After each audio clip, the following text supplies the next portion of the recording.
సంవత్సరాల తరబడి government job కోసం వేచి చూస్తున్నారా? కేవలం 8 నెలల్లో మీ కల నెరవేర్చుకోండి. వెంటనే కింది నెంబర్స్ కి కాల్ చేయండి.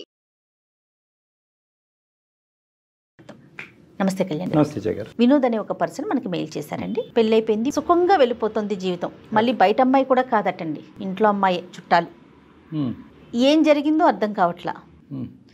నాకు చాలా ఇష్టం అండి నా భార్య అంటే, కానీ నా వల్ల కావట్లేదు. నేను యాక్సెప్ట్ చేయలేకపోతున్నాను, వదిలేయలేకపోతున్నాను. Something is wrong.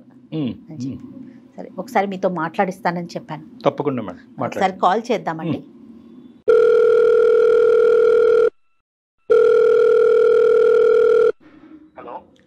నమస్తే అండి, వినోద్ గారా?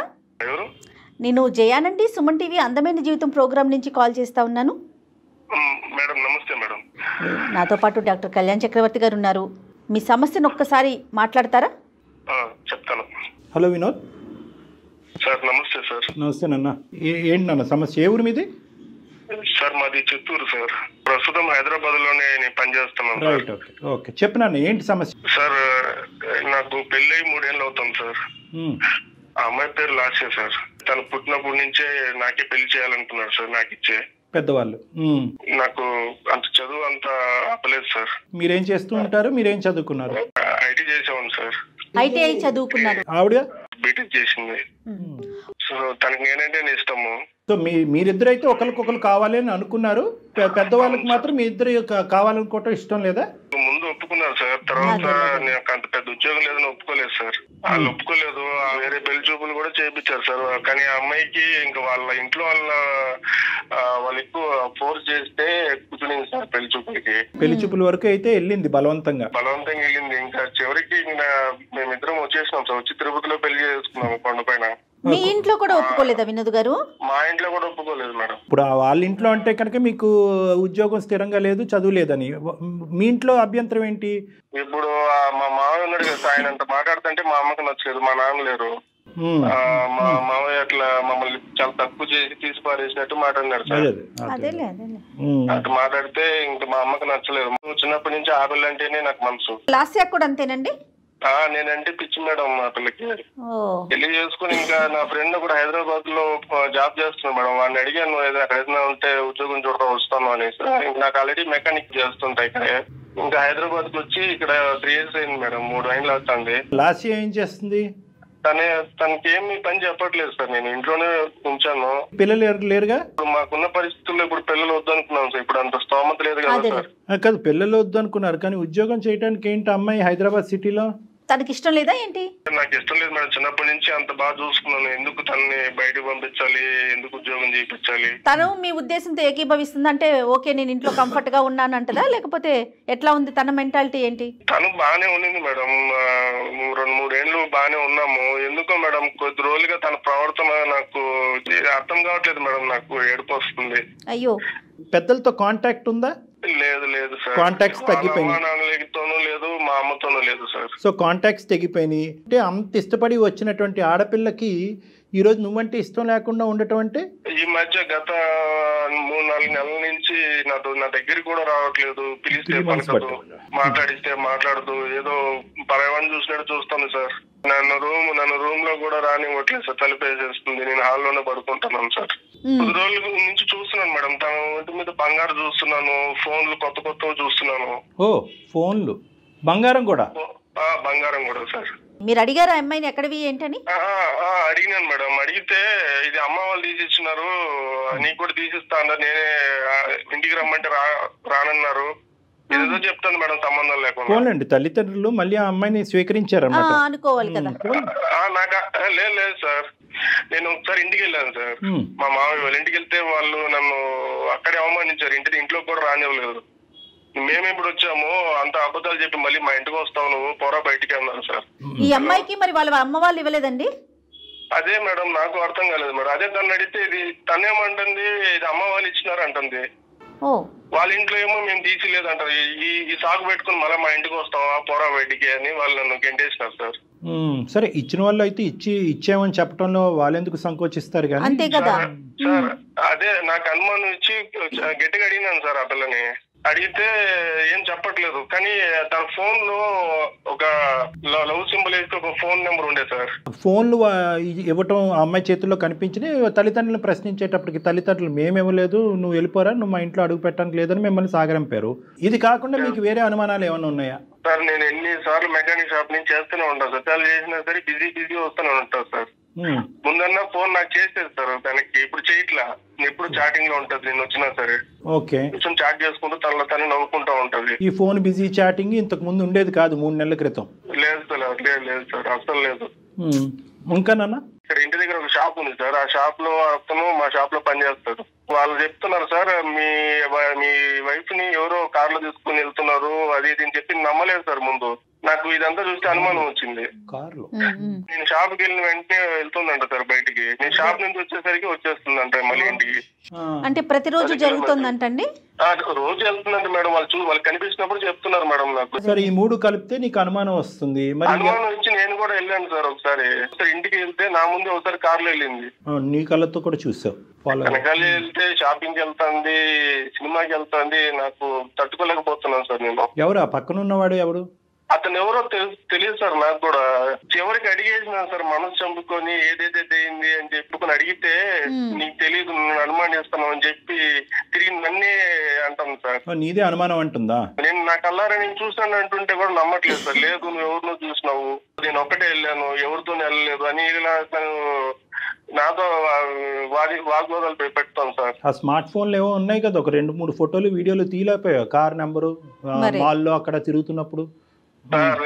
వాళ్ళని చూడగా అసలు నాకు కాళ్ళు చేతులు ఆడట్లేదు సార్. ఆ టైంలో నేను పెట్టుకుంటాను సార్. కానీ మీరు చెప్తున్నదంతా నిజమని మేము ఎలా నమ్మాలి అని అంటున్నా వినోద్. తనే చెప్తాను సార్. తర్వాత నేను అడిగే కొద్ది అవును నా ఫ్రెండ్ అని చెప్పింది సార్. తనే ఒప్పుకుంది. ఫ్రెండ్ అందా? ఒప్పుకుంది. నేను చాలా రోజులుగా అడిగితే అవును అని చెప్పి నాకే చెప్పేసరికి నేను ఏం చేయాలో అర్థం కావట్లేదు సార్. ఇట్లా మా అమ్మ వాళ్ళ దగ్గరికి పోలేను, ఇట్లా వాళ్ళ అమ్మ నాన్నని అడగలేను. ఫ్రెండ్ అయితే దానికంటూ ఒక లిమిటేషన్ లేదా, ఒక గీత ఉంటుంది కదా. కానీ నువ్వు లేనప్పుడు ప్రత్యేకించి ఎందుకు వెళ్ళాలి? నీకు తెలియకుండా సీక్రెట్ ఈ కథను ఎందుకు నడిపించాలి? దాన్ని ఫ్రెండ్షిప్ అని ఎలా అంటాం మనం? నేను అది ఆ మాట అంటే నువ్వు అనుమానిస్తున్నావు, నేను అటు తప్పు చేసే అమ్మాయిని కాదు.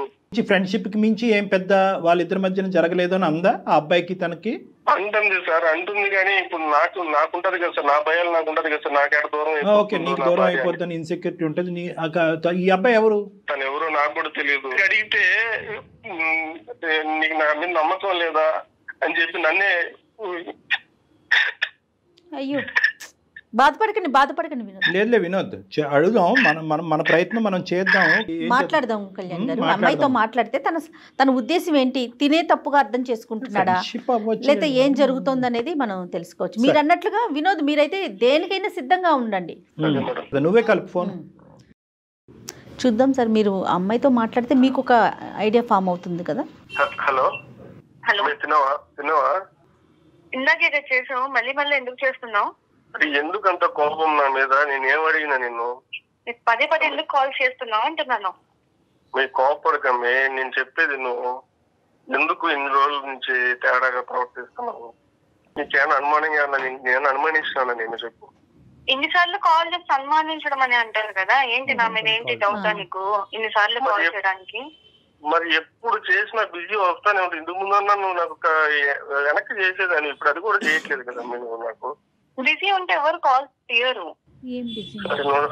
నీకు నాతో మాట్లాడే ఇష్టం లేదు, నాకు అర్థమైపోయింది. ఒకసారి మాట్లాడతారంటే నీతో మాట్లాడు సార్. హలో అమ్మ, నమస్తే అమ్మ. నా పేరు డాక్టర్ కళ్యాణ్ చక్రవర్తి అమ్మ. సుమన్ టీవీ అందమైన జీవితం నుంచి మాట్లాడుతున్నాను. నాతో పాటు సీనియర్ యాంకర్ జయ గారు కూడా ఉన్నారు ఇక్కడ. ఏం లేదమ్మా, వినోద్ మాకు ఈమెయిల్ పంపించాడు. చాలా బాధలో ఉన్నాడు. సడన్ గా ఒక 2 to 3 months బట్టి మీలో ఒక మార్పు వచ్చింది. అతన్ని పెద్ద పట్టించుకోవట్లేదు, అతనికి పెద్ద ఇంపార్టెన్స్ ఇవ్వట్లేదు అని అతను చాలా లోన్లీగా ఫీల్ అయ్యి మాకు ఈమెయిల్ పంపించి, అసలు నా భార్య లాస్యలో మనసులో ఏముందో దాగుందో నాకు తెలియట్లేదండి, అతను అడగలేక అతను అడగవలసినటువంటి ప్రశ్నలు మా ద్వారా అడిగిస్తున్నాడమ్మా. ఇప్పుడు ఆయన అనుమానిస్తున్నాడు అని నేను అనడంలో తప్పులేదు కదా సార్? అంటే నాకు తెలియదమ్మా అసలు మీ ఇద్దరి మధ్యన లాస్ట్ 2 to 3 months బట్టి ఎటువంటి డిఫరెన్స్ ఆఫ్ ఒపీనియన్ వచ్చిందన్నది చెప్పమ్మా. చాలా అంతే. ఇప్పుడు మా ఇద్దరి పర్సనల్ లైఫ్ లో జరిగే విషయాలన్నీ మీకెందుకు షేర్ చేయాలి సార్? నేను చిన్నప్పటి నుంచి బాగా ఇష్టపడి మీరిద్దరు ప్రేమించుకుని పెద్దలకి ఇష్టం లేకుండా పెళ్లి చేసుకున్నారు. ఈ సందిగ్ధ పరిస్థితుల్లోంచి మిమ్మల్ని ఇద్దరిని బయటకు లాగటానికి స్నేహితులు లేరు, కుటుంబ సభ్యులు లేరు. ఇప్పుడు అతను అనుమానిస్తున్నాడని నువ్వు బాధపడుతున్నావు, నా భార్య నాతో పాటు సహకరించట్లేదని అతను బాధపడుతున్నాడు. ఎవరికెళ్ళి చెప్పుకుంటారు మీరు? ఆ విధంగా అతను మాకు వచ్చి చెప్పుకున్నాడు కాబట్టి మేము ముందస్తు ఏంటంటే కొన్ని 100,000 మెయిల్స్ వచ్చినా కూడా అవన్నీ పక్కన పెట్టి ఈ అబ్బాయి చచ్చిపోతానంటున్నాడు, విపరీతమైనటువంటి శోభలో ఉన్నాడని చెప్పి మేము ఫోన్ చేసి ఓ సహాయకర చర్యగా మేము ముందుకు వచ్చాం. మీకెందుకు చెప్పాలి అంటే మేము ఏమీ మాట్లాడలేము తల్లి. అమ్మ, ఏదైనా సమస్య ఉన్నప్పుడు పరిష్కరించుకోవాలి కదా లాస్య. మీరు చదువుకున్న వాళ్ళు, మీ ఇద్దరి మధ్య సమస్య ఉంది, అందమైన జీవితం సుమన్ టీవీ డాక్టర్ కళ్యాణ్ చక్రవర్తి గారు ఉన్నారు అని చెప్పి తను ట్రస్ట్ చేసి మా దాకా వచ్చారు. ఫైనల్ గా నువ్వే అప్రిషియేట్ చేస్తావు చూడమ్మా. అది ఇప్పుడు నేను ఏం తప్పు చేశానండి అంతలా తీసుకొచ్చి చెప్పడం? నేను ఏం చేశానని చెప్పాడు, నేను ఆయన బాగానే చూసుకుంటున్నాను కదా. అమ్మా ఏం తప్పు చేసావు, తప్పు అనే మాట అనలేదమ్మా అతను. ఓకే, కొన్ని మంత్స్ నుంచి బాగుండట్లేదు అంటున్నారు కదా. ఫోను, మెసేజింగ్, చాటింగ్ ఇలాంటి వాటిలో బాగా బిజీగా ఉన్నావంట. ఎప్పుడు ఫోన్ చేసినా ఫోన్ ఎంగేజ్ వస్తుందంట. అతనికి ఇవ్వాల్సినటువంటి టైం ఫోన్కి ఇస్తున్నావంట, అదే ఫోన్ లో అవతల ఉన్నటువంటి వ్యక్తికి. ఫ్రెండ్స్ ఉంటారు కదా, బిజీ ఉంటాను నేను. Okay, we have understood each other. నువ్వు కోఆపరేట్ చేయడానికి రెడీ అయ్యావు. కైండ్లీ టెల్ అమ్మా, పెళ్ళి అయినప్పటి నుంచి ఏం జరిగింది మీ ఇద్దరి మధ్యన? ఈ లాస్ట్ 3 years ఎలా ఉంది? ఈ మధ్య కాలంలో ఏమైంది? వాడెవడు మన ఇద్దరి మధ్య? వాడెవడు చెప్పు. నా ఫ్రెండ్ అంటున్నాను కదా. నేను ఏ ఫ్రెండ్షిప్ చేస్తే నీకెందుకు వచ్చింది బాగా? అరే నేను ఎవరు? నీ మొగుని కాదా? నేను అడగకూడదు, నాకు హక్కు లేదు. అది కదమ్మా, ఫ్రెండ్ అయితే కనుక మీ హస్బెండ్ కూడా ఫ్రెండ్ చెయ్యమ్మా. ఎవరికి తెలియనటువంటి గోప్యంగా ఉంచే ఫ్రెండ్ ఎందుకు అనుమానాలు దారి తీస్తుంది కదా. సార్ అతనికి నాకు ఎంగేజ్మెంట్ చేద్దాం అనుకున్నా. అదే ఇందాక వినోద్ చెప్పిన పెళ్లి చూపులు అతనితోనేనమ్మా? అవునండి, మా పేరెంట్స్ చేయాలనుకున్నారు. అప్పుడు నేను మా మామ మీద నాకు చాలా లవ్ అండ్ కేర్, అఫెక్షన్ చాలా ఉండే అప్పుడు. కాబట్టి నేను అప్పుడు అతను ఓకే చేయలేదు. నేను చెప్పాను నాకు ఆల్రెడీ ఉన్నారు, ఇంకా ఆయన చేసుకుంటాను, so that's why I cannot marry you అని చెప్పినప్పుడు we exchange our numbers. You wanted to continue as friends అమ్మా? As a good friends. ఎందుకంటే తనకి నా మెచ్యూరిటీ కానివ్వండి, తనకి నా బిహేవియర్ కానివ్వండి నచ్చింది. అందుకని హి సెడ్ మనం ఫ్రెండ్స్, గుడ్ ఫ్రెండ్స్ గా ఉంటే బాగుంటుంది అన్నారు. So I don't want to hurt him. అందుకని నేను ఒక గుడ్ ఫ్రెండ్ గా ఉంటున్నాను తనతో. 3 years పాటు మీ మ్యారేజ్ అయిన తర్వాత కూడా కంటిన్యూ అయిందా? అవునండి. పెళ్లి చూపుల్లో పరిచయం అయినటువంటి ఆ ఫ్రెండ్ ని మీ భర్తకి తెలియకుండా ఉంచవలసినటువంటి అవసరం ఏముంది? ఎందుకు మీ భర్తకి ఇంట్రడ్యూస్ చేయలేదు? మీ ఇంటి వరకు ఎందుకు రాలేదు? అది నా పర్సనల్ లైఫ్ కదండి. పర్సనల్ ఏంటి తల్లి? పెద్దల్ని కాదనుకుని ముందుకు వచ్చినటువంటి మీ ఇద్దరు పర్సనల్ ఏంటమ్మా? నేనప్పుడు తను ఇష్టపడ్డప్పుడు అవును ఇష్టపడ్డాను, I like him, that's why I got married with him. కానీ నా లైఫ్ ఎలా ఉండాలి, ఎలా డిజైన్ చేసుకోవాలి అప్పుడు నాకు తెలీదు. అప్పుడు నాకు తను నచ్చారు కాబట్టి అలా అనుకున్నాను. కానీ వాట్ ఈస్ లైఫ్ అనేది నాకు తనతో ఫ్రెండ్షిప్ వల్ల అర్థమైంది. అందుకని నాకు ఫ్రెండ్షిప్ ఇంపార్టెంట్ అయిపోయింది. మీ ఫ్రెండ్ కి మ్యారేజ్ అయిందా, పెళ్లి అయిందా? అయింది. అదేంటమ్మా, ఆవిడకి తెలుసా? తెలీదండి మాకు. ఇప్పుడు మేము బయటకి ఎంతో మంది ఎన్నో పర్సనల్ ఫ్రెండ్షిప్స్ పెట్టుకుంటారు, అన్ని చెప్పి పెట్టుకుంటారా పబ్లిక్ లో? పబ్లిక్ కాదమ్మా, మాకు చెప్పమంటలేదమ్మా, మొగుడు పిల్లలకి చెప్పుకోమంటున్నావమ్మా. అది మేము చెప్పుకోవాలనిపిస్తే చెప్పుకుంటాము.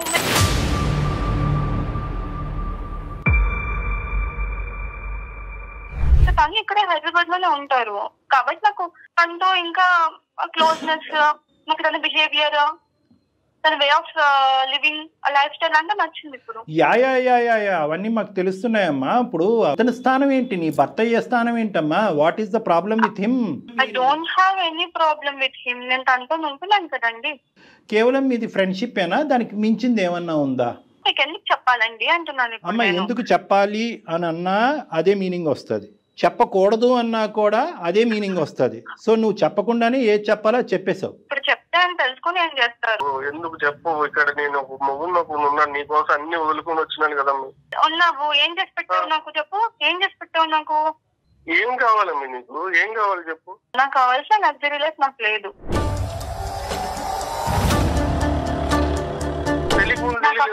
నాకు తెలియదు, అప్పుడు నాకు తెలియదు. ఇల్లు వచ్చేటప్పుడు నాకు తెలియదు, ఇప్పుడు తెలుస్తుంది, నాకు బుద్ధి వచ్చింది. సో అందుకని నా లైఫ్ ని నేను ఎంజాయ్ చేస్తున్నా. ఏం మాట్లాడాలమ్మా నీతో?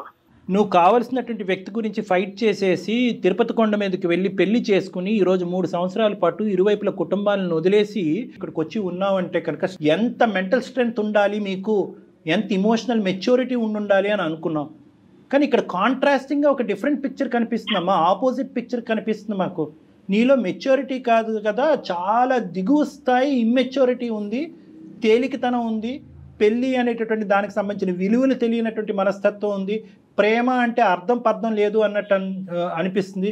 కేవలం ఒక సిటీకి రాగానే నువ్వు రెక్కలు వచ్చినటువంటి పక్షిలాగా లగ్జరీస్ అనుకుంటూ ఫస్ట్ టైం నీ జీవితంలో అతను మెకానిక్గా చిరిగిపోయినటువంటి చొక్కా నీకు ఇప్పుడు కనిపిస్తుంది. నీ ఇంట్లో ఉండేటటువంటి కంఫర్ట్స్ లేవు అన్నట్టు నీకు అనిపిస్తున్నదని అనిపిస్తుందమ్మా. ఫస్ట్ ఆఫ్ ఆల్ ఒక్క పాయింట్ నాకు చెప్పు, మీ తల్లిదండ్రులు నిన్ను వెనక్కి ఆ ఇంటికి రానివ్వట్లేదు, ఏమాత్రమన్నా నీకు బాధ ఉందమ్మా? లేదండి, నాకెందుకు, బాధ వాళ్ళ లేదు. దగ్గర ఉన్నప్పుడు అక్కడేం వాళ్ళు ఫ్రీడమ్ ఇవ్వలేదు. ఇప్పుడు నీకు ఫ్రీడమ్ కావాలి అంటే ఏం కావాలమ్మా? అంటే వినోద్ నీ చేత ఉద్యోగం చేయనివ్వలేదనా నీ బాధ? అసలు ఫ్రీడమ్ అంటే ఏంటి మీ ఉద్దేశంలో? నా లైఫ్ లో నేను ఎలా ఉండాలనుకుంటున్నాను, నా లగ్జరీస్ నేను ఎలా మెయింటైన్ చేయాలనుకుంటున్నాను అలా. నీ లైఫ్ లో నీ లగ్జరీ, నీ లైఫ్ అంటే ఒక పెళ్ళైన ఆడపిల్ల ఇంకొక మగాడితో తిరగటం అమ్మా లగ్జరీ అంటే. అందరూ అలాగే ఉంటున్నారు మేడం. అందరి సంగతి నీకెందుకమ్మా, సమస్య నీ దాకా వచ్చింది. మాట అనే హక్కు లేదు. నీ జీవితం ఏంటి అనేది నువ్వు మాట్లాడుకో అమ్మా. అందరూ ఎక్కడున్నారమ్మా? నీ వయసు ఎంత, నీ అనుభవం ఎంత? నేను మేజర్ కాబట్టి. నువ్వు మేజర్ అయినా కూడా 10 times మైనర్ లో ఉన్నావు నువ్వు. ఇక్కడ ఒకటే పాయింట్, నా జీవితం అనేటటువంటి మాట ఎప్పటి వరకు అంటే కనుక నువ్వు బ్యాచులర్గా ఉన్నంతసేపు, మీ ఊర్లో ఉన్నంతసేపు, మీ అమ్మ నాన్న దగ్గర పెరిగినంతసేపు. పెళ్ళయిన తర్వాత మీరిద్దరూ కలిసి ప్రయాణం చేస్తున్న తర్వాత ఇద్దరు టోటల్గా ఒక నమ్మకంతో, ఒక ట్రాన్స్పరెన్స్తో పెరగాలి అనేటటువంటి ఉద్దేశంతోనే పెళ్ళి అనేటటువంటి ఒక బంధం ఏర్పడింది. నా అనే మాటలో మన అనేటటువంటి పదం కూడా రావాలి. నీ భర్తకు తెలియకుండా ఇలా ఈ విధంగా నువ్వు ప్రవర్తించడం అనేటటువంటిది నీకు ఇష్టమేమో కానీ, but you are bound to answer to him. అతనికి సమాధానం చెప్పవలసినటువంటి రైట్ నీకుంది. ఎందుకంటే నువ్వెంతైతే అతను నమ్ముకుని పారిపోయి వచ్చేసావో, అతను కూడా నిన్ను నమ్ముకుని వచ్చేసాడు. నీ తల్లిదండ్రులు ఫస్ట్ నిన్ను ఆపారు. నువ్వు బీటెక్ చదివేవమ్మా, వాడు మెకానిక్, ఐటీఐ మధ్యలో ఆపేశాడు, వద్దు అమ్మ అంటే కనుక నో నాన్న వాడే కావాలి, ఐ వాంట్ హిమ్ అని చెప్పుకుంటూ అతను వెనక తోకలాగా పరిగెట్టుకుని వచ్చావు. అప్పుడే మీ తల్లిదండ్రుల యొక్క మాట విని గుడ్ బై చెప్పి ఉంటే కనుక అతను ఎవడో ఇంకో అమ్మాయిని చేసుకుని హ్యాపీగా ఉండేవాడు. ఈరోజు ఇక్కడ పెద్ద ఫెయిలియర్ ఎవరిదో తెలుసా? నీదే వినోద్. నీ ఫెయిలియర్ ఎక్కడో ఊడిపడినటువంటి ఆడపిల్ల కాదు, అరేంజ్డ్ మ్యారేజ్ కాదు, మీ కుటుంబంలోనే పుట్టి పెరిగినటువంటి ఒక ఆడపిల్ల యొక్క సైకాలజీ, మెంటాలిటీ నువ్వు ఆవగింజంతా కూడా అసెస్ చేయలేకపోయావు. నోట్లో వేలు పెట్టుకునే పిల్లోడు కూడా అసెస్ చేస్తాడు, ఈ అమ్మాయికి మెంటల్ మెచ్యూరిటీ లేదు, గాలివాటం, గాలి ఎటువైపు వేస్తే అటువైపు కొట్టుకుపోయేటటువంటి రకం. వాడి పిల్లం వచ్చి ఈ అమ్మాయి జుట్టు పట్టుకుని నేలకేసి కొడతాది. ఆ రోజు ఈ అమ్మాయికి తెలిసి వస్తుంది, దిస్ ఈస్ కామన్, ఇది fair, what is wrong, where is freedom, ఈ ఇంగ్లీష్ టెక్స్ట్ బుక్ లో ఉన్న పదాలన్నీ వాడేస్తుంది కదా. ఈ అమ్మాయికి సరైన పనిష్మెంట్ ఇప్పుడు వరకు తగల. లవ్ మ్యారేజ్ అయినా కూడా పేరెంట్స్ క్షమిస్తారు. అరే ఏముందిలే మన ఆడపిల్ల ఎక్కడో ఎలా ఉందో, మన ఇంట్లో మనిషిని ఇక్కడ చేసుకుంది, పండగకు పిలుద్దాం, పబ్బానికి పిలుద్దాం. 3 years పాటు ఈ అమ్మాయిని ఇప్పటికి కూడా గడప తొక్కనివ్వలేదు అంటే కనుక ఈ అమ్మాయి మొండి వైఖరి వాళ్ళు మొదటి నుంచే స్టడీ చేసి ఈ రోజు వచ్చినటువంటి అమ్మాయి మళ్ళీ మన ఇంట్లో ఏం పెంట పెడతాది రా బాబు, ఎక్కడుంటే అక్కడే ఉన్నాయి అని చెప్పి ఆ అమ్మాయికి దండం పెట్టి నీ నెత్తి మీద పెట్టి వదిలేశారు. ఈ గుడిబండను తెచ్చుకుని నీ నెత్తిమే పెట్టుకున్నాను. సార్ పెళ్లికి ముందు ఇట్లా లేదు కదా సార్. నేనంటే ప్రాణం అనింది, నేనంటేనే ఇష్టపడింది, ఎక్కడైనా తీసుకెళ్ళిపోమావయ్యా అనింది. లేదు, నువ్వెవరితో నన్ను ఉన్నావని నేను వచ్చి చూస్తున్నానా? లేదు కదా. నన్ను నువ్వే ప్రతిదానికి వెనకొచ్చి ఎంక్వైరీ చేస్తున్నావు. నేను చేస్తున్నాను. అమ్మ కనిపించేటటువంటి వాటి గురించి మాట్లాడదాం అమ్మ. నువ్వు ఫోన్ చేసినప్పుడు అతను ఫోన్ ఎంగేజ్ రాలేదు, నువ్వు మెసేజ్లు పెట్టినప్పుడు అతను తిరిగి మెసేజ్లు పెడుతున్నాడు, ఏ టైం వచ్చినప్పుడు ఎప్పుడు వెళ్ళినా కూడా ఆ మెకానిక్ షాప్లో స్క్రూలు బిగించుకుంటూ కూర్చున్నాడు. నువ్వేమో వచ్చి కారుల్లో తిరుగుతావు కదా. అతను ఏమన్నా కార్ల మీద తిరిగాడా? నీకు ఆల్రెడీ పెళ్ళయింది, అక్కడ అడ్డంగా దొరికే ఆల్రెడీ అతనికి పెళ్ళైపోయింది, అతనికి ఒక భార్య ఉంది, మీది ఒక ఫ్రెండ్షిప్, దానికి ఒక గొప్ప పదం. ఈ పదాలు ఎక్కడ దొరుకుతున్నాయో భగవంతుడా, దాన్ని తీసుకొచ్చి పెట్టేసుకున్నావు. దాన్ని ఎక్కడి దాకా తీసుకెళ్తావు? మ్యారేజ్ అనేది ఒక ఆప్షన్ అంతే కదండి. ఇప్పుడు ఎవరికి నచ్చిన వాళ్ళు పెట్టుకుంటారు కదా. అవునా? అదొక ఆప్షన్. నచ్చిన డేస్ ట్రావెల్ చేస్తారు, లేకపోతే వదిలేస్తారు. దానికి ఎందుకు ఇంత? ఈ నిర్వచనాలు మాకు దయచేసి చెప్పద్దు. Marriage is an option, ABC ఇలాంటివన్నీ మాకు అనవసరం. మేము ఇంకా అంత పోస్ట్ కల్చర్ లో లేమమ్మా. కేవలం ఇది ఒక గుట్టుగా ఉన్నంత సేపే ఈ మాట తీరు. ఇదే పంచాయతీ ఓపెన్గా నీ బాయ్ ఫ్రెండ్ వాళ్ళ భార్య వాళ్ళ కుటుంబ సభ్యుల మధ్యన పెడదామా రేపు మధ్యాహ్నం? రెడీనా మీరు? పెడదామంటే నేను రెడీ. నేను మళ్ళీ చెప్తున్నాను, మా పర్సనల్ లైఫ్ లోకి ఇన్వాల్వ్ అవ్వను అని అంటున్నారు, అవుతున్నారు మీరు. తప్పదమ్మా, తప్పదు. నువ్వు ఎందుకంటే మాకు నేర్పించేస్తున్నావు ఇక్కడ. తను వాళ్ళ వైఫ్ తో హ్యాపీగా లేడేమో.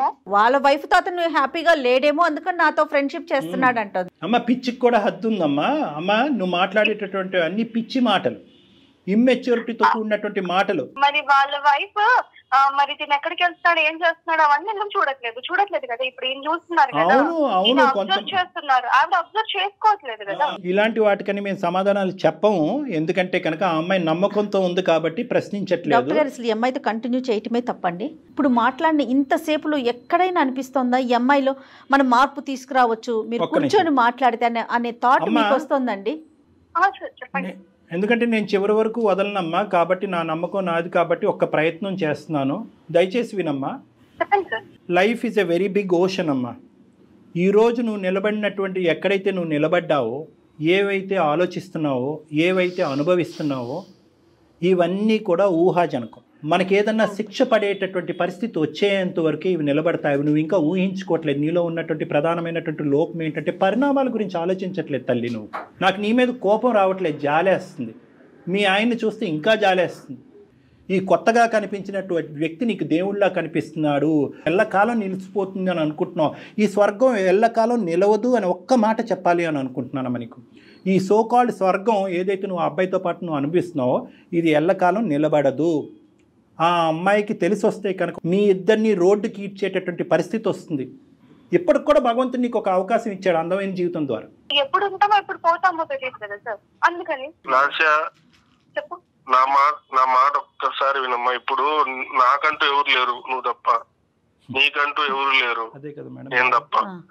ఇప్పుడు ఒక పెద్దవాళ్ళ పొజిషన్ లో వీళ్ళు సారు మేడం ఒకసారి చెప్తున్నారు. నీకు చివరిగా చెప్తున్నానమ్మా, ఇది ఇంకా నీ ఇష్టం. ఇంకా నేను చెప్పడం అయితే చెప్పినా నీకు. నేను చాలా పోరాడా నీతో, భరించాను.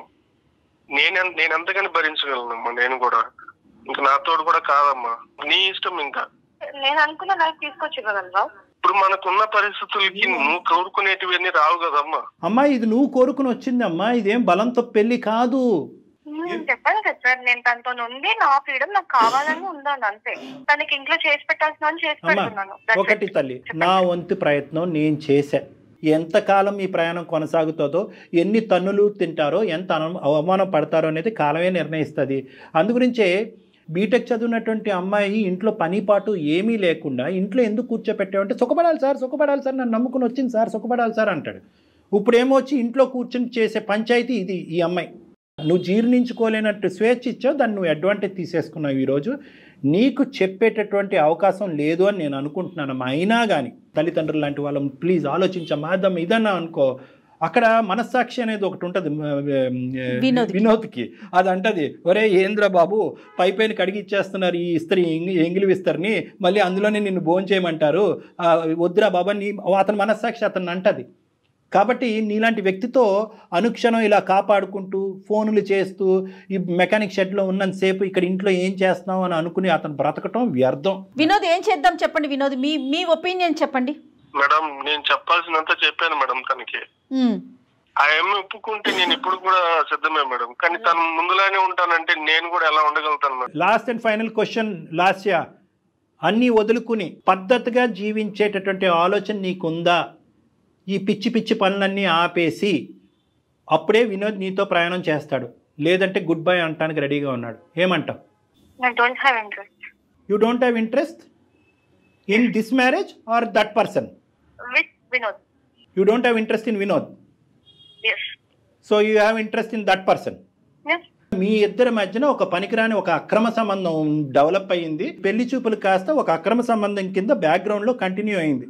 ఇది మాట్లాడకుండా ఏవేవో మాట్లాడుతున్నావు ఏంటి నువ్వు?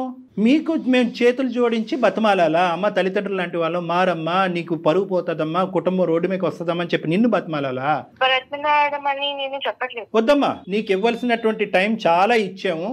వినోద్, ఇటువంటి అమ్మాయిని నువ్వు ఆలోచించకుండా, తెలివితేటలు లేకుండా, అసెస్ చేయకుండా పరిగెట్టుకుంటూ వెళ్ళి పెళ్లి చేసేసుకున్నావు. ఇప్పటికైనా మీ ఇద్దరి మధ్యన పిల్ల జల్లా ఎవరు లేరు కాబట్టి, ఎటువంటి బాధ్యత బరువు లేదు కాబట్టి ఇప్పటికైనా సంతోషంగా సుఖంగా గుడ్ బై చెప్పేసి ఆ అమ్మాయికి నీ జీవితం ఏంటి అన్నది నువ్వు బతుకు. ఆ అమ్మాయి కంటే ఇలా వదలటం, ఎక్కడికక్కడ కట్ చేయటం అలవాటే. అక్కడ తల్లిదండ్రులు కట్ చేసింది, ఇప్పుడు నిన్ను కట్ చేసింది, రేపు ఆడి దగ్గరికి వెళ్తుంది, ఆడిని కట్ చేస్తుంది. డెఫినెట్గా ఈ అమ్మాయి జంపింగ్ జాకులు అంటారు వీళ్ళని. లాస్య చాలా సంతోషం అమ్మా, ఇంతవరకు మాతో మాట్లాడినందుకు, నీలాంటి ఒక గొప్ప వ్యక్తితో మాట్లాడినందుకు. మధ్యలోనే నేను చెప్పాను డాక్టర్ గారికి ఇది వర్కౌట్ అయ్యే విషయమే కాదని. పాపం ఆయనే లేదు లేదు అని మాట్లాడుతూ ఇక్కడ దాకా వచ్చారు. చాలా సంతోషం తల్లి. నమస్తే. పెట్టేసే తల్లి ఫోన్. ఎప్పుడో చెప్పాను కదా independent women and free bird అని. Bye ma'am. Oh my God. మనం మీకు నేను మధ్యలోనే అన్నాను కదా డాక్టర్ గారు, కానీ మీరేమన్నారు? లేదు జయ గారు ఒకసారి మాట్లాడదాం, ఇంకొంచెం మాట్లాడదాం అన్నారు కదా. ఆ అబ్బాయి గురించి మేడం, ఆ అబ్బాయి గురించి మీరు ఆలోచించారు. తను చాలా డిస్టర్బ్డ్ క్యారెక్టర్ అండి. వినోద్ తనకేం చెప్తారో చూడండి కళ్యాణ్ గారు. వినోద్, ఇప్పుడు నువ్వు హ్యాపీగా ఉండాలి, అర్థమైందా?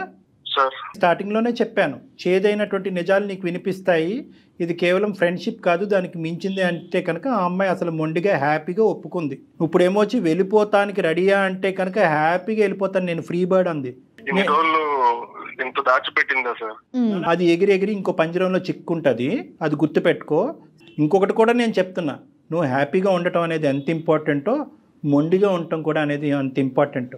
ఆ అమ్మాయి అక్కడ ఇక్కడ ఆ పెంట ఈ పెంటలోకి వెళ్ళి అన్ని ముళ్ళు గుచ్చిపించుకుని మళ్ళీ తలుపు కొడతాయి, తీరానైనా నేను లోపల కోసం. అక్కడ కూడా ఈ అమ్మాయికి అవకాశం ఇవ్వకుండా ఉండేటటువంటి మొండి ధైర్యం నువ్వు పెంపొందించుకోవాలి. హైదరాబాద్లో ఒంటరిగా ఉండద్దు. ఏం చేసుకున్నా కూడా నీ కుటుంబంతో పాటు నువ్వు హ్యాపీగా ఉండొచ్చు. ఆ ఇరువైపుల కుటుంబాలకి మొత్తం కథంతా చెప్పు.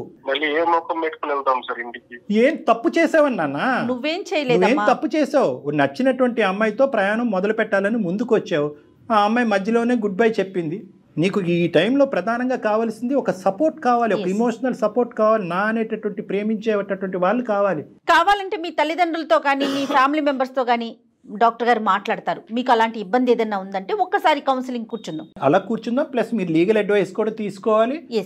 ఒక లాయర్ని కలవాలి, ఒక అడ్వకేట్ని కలిసి నెక్స్ట్ స్టెప్ ఏమేయాలి అనేది ఆలోచించాలి. కానీ at the end of the day ఈ రోజు నీకు చేదుగా బాధగా అనిపించేటటువంటి ఈ నిజం భవిష్యత్తులో నీకు చాలా సంతోషాన్ని ఇస్తుంది. ఏమాత్రం కంగారు పడమాకండి, దిగులు పడకండి, ధైర్యంగా ఉండండి. ఒక్కసారిగా కొద్దిగా కష్టంగా ఉంది సార్, కానీ నేను స్ట్రాంగ్ అవుతాను. ఓకే నాన్న. మోరల్ సపోర్ట్ కి డెఫినెట్ గా మేము ఉంటాం ఎప్పుడు కూడా. ఓకే, రైట్ నాన్న, రైట్. థాంక్యూ.